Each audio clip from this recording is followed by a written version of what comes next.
पिले माने तुम मैंने तो छुट्टी सब घरे थी बहुत खुशी भी करता सहित आम कि पाठ पढ़ीदेवा। आम आज पंचम श्रेणी गणित बही कोण विषय पढ़ा। देखी पिले माने कहल कोण क्या कहुए।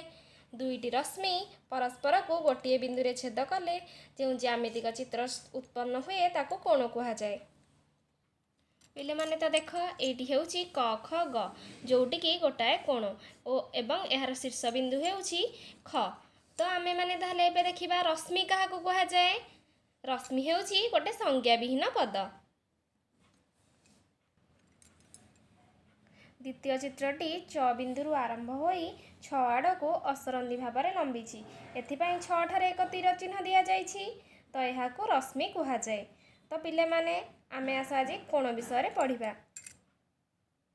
पिले माने साधारणतः तीन प्रकार कोण थाए जेमितिकी सूक्ष्म कोण समकोण एवं स्थूल कोण। ताहले आमे सूक्ष्म कोण क्या कहवा।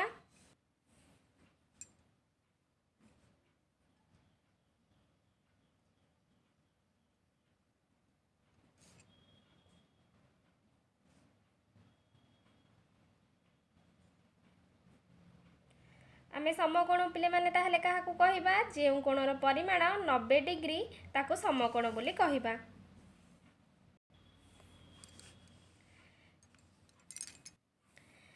जो कोणर परिमाण 90 डिग्री रु कम ताको सूक्ष्म कोण बोली कहुए।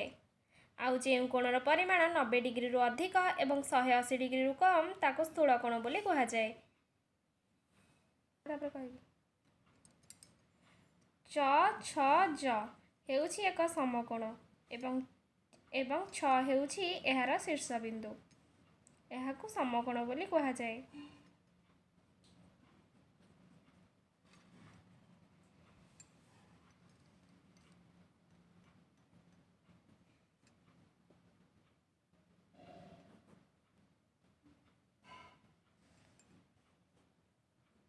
ताहले एबे आमे देखिबा सूक्ष्म कोण क्या कहुए। प फ ब हेउछि सूक्ष्म कोण एवं फ हेउछि एहार। तो एबे आमे स्थूल कोण विषय पढ़ा।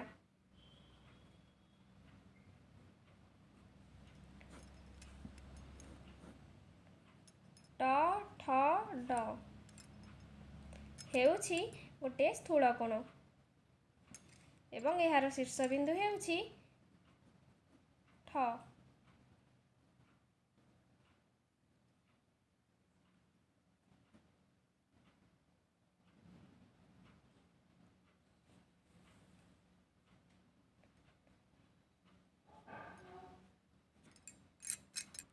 तो पिले माने आमे जानिले समकोण क्या कहुए। जो कोणर परिमाण 90 डिग्री ताको समकोण बोली कहगला एवं जो कोणर परिमाण 90 डिग्री रु कम ताको सूक्ष्म कोण बोली कहगला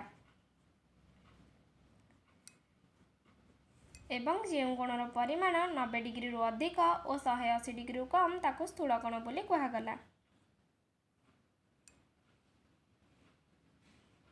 तो पिले माने आज एतिकी थाउ। आमे नेक्स्ट क्लास रे आगो पढ़िबा।